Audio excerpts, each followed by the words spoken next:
The treatment may be worse than the disease. December 31st, 2020. As the year draws to a close, a massive global effort to inject every human with an experimental mRNA technology has begun.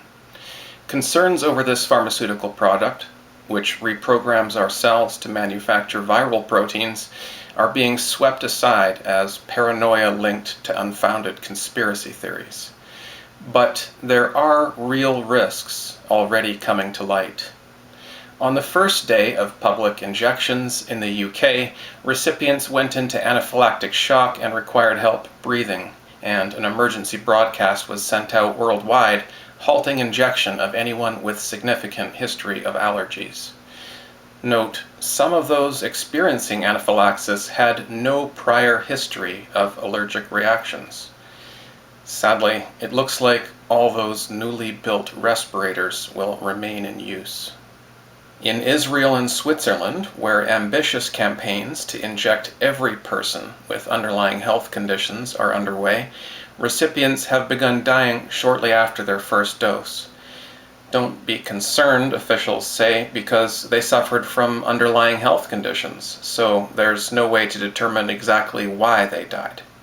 Let's face it, they'll probably classify their deaths as being caused by the virus.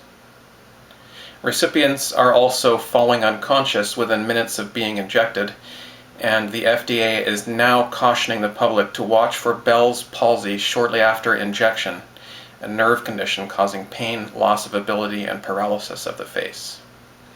None of these debilitating or deadly effects were known just 2 weeks ago, and have only been discovered as a result of mass public injection.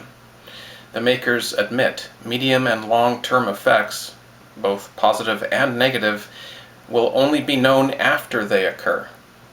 These products are being given under emergency authorization and are not approved for use by any official agency, group, or body. They do not protect you from the virus or prevent you from infecting others. If you become ill or die, you and your family cannot sue. In fact, if you try to complain, you might be sued. You'll at the very least be censored. Top officials admitted this week they lied about herd immunity being possible once 70% of the public is injected, and it will really require 90% to have an effect.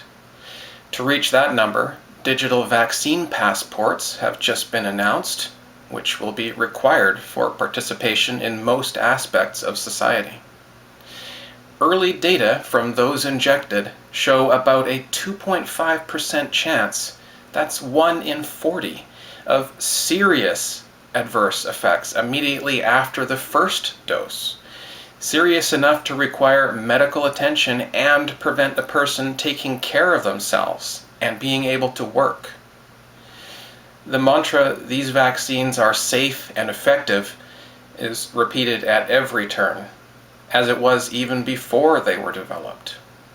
But if you look closer, the makers themselves admit they have no idea what positive or negative effects will occur, and we simply must wait to find out.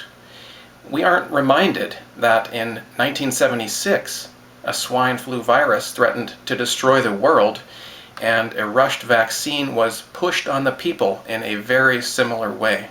The vaccine killed and permanently injured far more than the virus, which soon vanished from headlines and history. That vaccine was safe and effective right up until the day it was recognized as deadly poison. The above information comes from official mainstream sources, and links are provided. You aren't crazy. Vigilance is prudent.